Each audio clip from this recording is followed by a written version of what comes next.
I like Antec cases, and it's one of those brands that people forget actually makes cases. Well, we're here to look at a new offering with a terrible name, but is it a good case? Let's find out.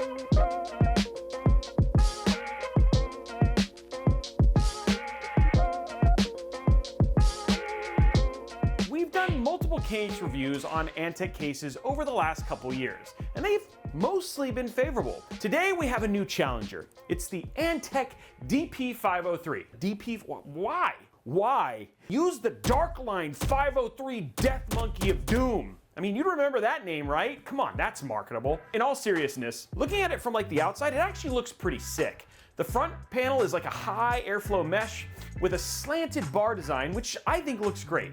It's made of steel and plastic along with the tempered glass. Just like using aesthetics, the DP503 would, I think, look good in almost any setup. And by the way, pricing isn't actually all that bad, as it's retailing for about 140 bucks over on Amazon, which you can check down in the link in the description below. Sticking with the outside of the case, we're looking at 492 millimeters by 220 millimeters by 483 millimeters. Now the front panel I/O, you have like your typical power button, but you also have an LED control button that, surprise, the case actually comes with 3 120 millimeter ARGB fans up front, along with an ARGB PWM control hub that supports up to 6 ARGB fans for both power and lighting.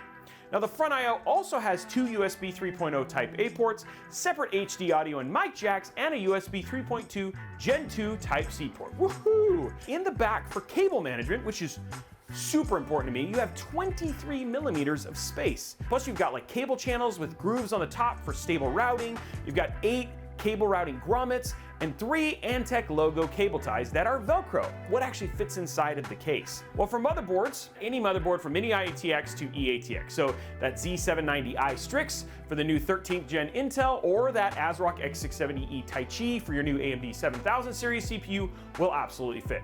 For storage, you have 7 expansion slots on the back of this case. There is a drive cage under the PSU shroud. There's also mounting points on the back of the motherboard tray that hold 2 more 2.5-inch SSDs. So plenty of options if you don't go like the NVMe SSD route.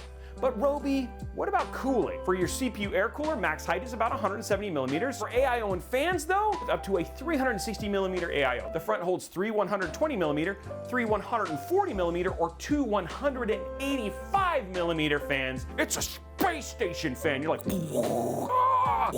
so much air.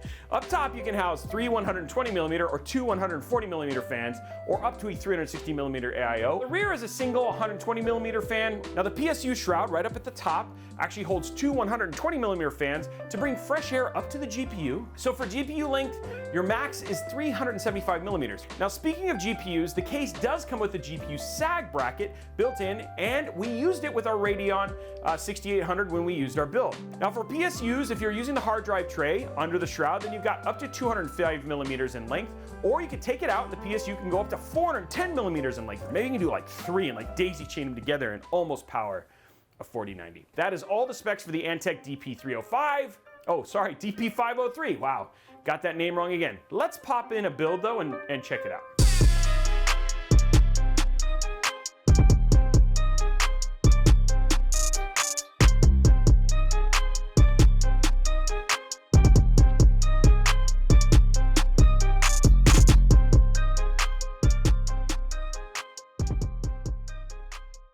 So now that I've built inside of this case and I'm super knowledgeable about it, and I'm so aware of my surroundings, I really honestly don't have that much to complain about. I mean, it's a solid build experience all the way around.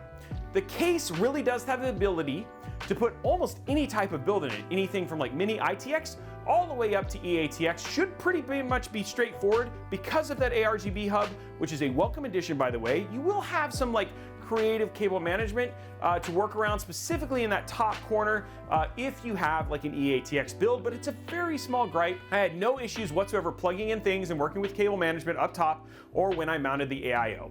You have no RAM clearance concerns for your AIO given the height of the case, and outside of pre-installing your EPS CPU connectors before you mount your AIO, there isn't a whole lot to be concerned about here. There are some small gripes for the case though. The stock cable management was pretty bad, and the wiring kind of a mess. I would recommend cable management in the back just to understand where all of the little cables go and bundling them to make it easier to troubleshoot later. Really don't like that you can see the yellow from the Velcro cable ties in the front. Yellow is a very visible color, and unfortunately for Antec, it doesn't go with everything. But the most important thing now, how does it actually perform when we build in it? We went all Team Red on this one, all AMD, given that this was the debut for AMD's B650 motherboards, their new, less expensive motherboards, and pretty dang awesome. So for the CPU, we went with a Ryzen 7 7700X inside of the brand new Gigabyte B650 AORUS Elite AX. For cooling, we used the AORUS WaterForce 280, and finally for the GPU, we used the MSI Radeon RX 6800 XT. So understand that AMD loves to run as warm as it can to maximize performance, which means better cooling actually means better performance, which is like, yeah, duh, Robey. But even when the temps are the same, you could actually see a pretty significant difference in the overall performance, and a good cooler is actually going to make your system run better. We did do gaming benchmarks, and you can check those out at the end of the video to see how this manages, and to be honest, let's be clear, it absolutely smashed things. So go ahead and jump over to the end if you just want to see how good this whole combination is in the gaming arena. Okay, Robey, fine, it's gonna run warm. Go ahead and just take me through it. At idle, before the blistering temperatures that we know are coming, we see things sitting at a nice and temperate 37 degrees in the open case and an only 2 degrees warmer 39 in the closed case. Now, when we get things kind of cranking and light the fires and burn the tires, so to speak, we can see things popping up to as warm as what can be 93 in the open case and a 2 degree warmer 95 in the closed case. Now, for our GPU, it's a much cleaner story, and it tells you more akin to what you guys are used to seeing when it comes to cooling conversations like this. At idle, we see some great cool temperatures for the 6800 XT with 29 degrees in the open case and jumping up to 32 in the closed case scenario. Now, when we start face-melting graphical gauntlets, though, we see things popping up to 64 degrees in the open case and a slightly warmer 66 in the closed case. So these are super solid thermal numbers, and the case looks like it's actually doing a pretty good job with the stock fans keeping things nice and cool as best as they can on the Ryzen 7700X. So essentially, Robey, what you're saying is we have like the trifecta. We got good features, good performance, and a great build experience. Oh, and by the way, we get bonuses with like the price that doesn't break the bank as well. The case should not be forgotten if you're looking for a great case to put your next PC build in. And it can be a very cool and very clean aesthetic if done correctly. In fact, we give it the, wait, I forgot the name of the award we were gonna give it. What was the case name again? Okay, all jokes aside, it's not about what I think, it's about what you think. What do you think about the Antec DP503?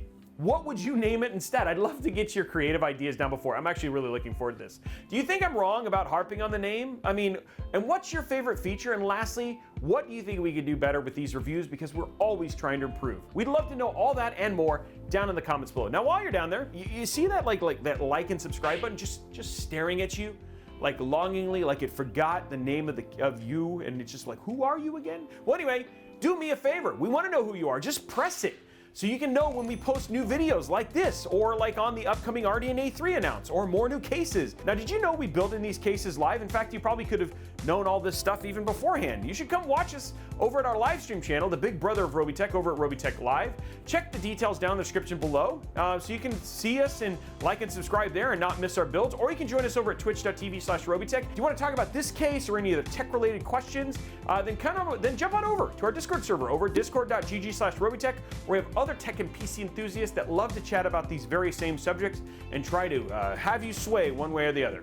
And by the way, all of our data is shared there too, so if you want to head on over there and just see all the raw data for these cases, it's all right there. Head over to the tech chat, click on those pinned messages, boom, you'll find it. Now, did you see that fire video of us overclocking an Intel CPU at 13900K to 8.2 gigahertz using LN2 on Instagram? Or maybe this TikTok about 4090 Jenga?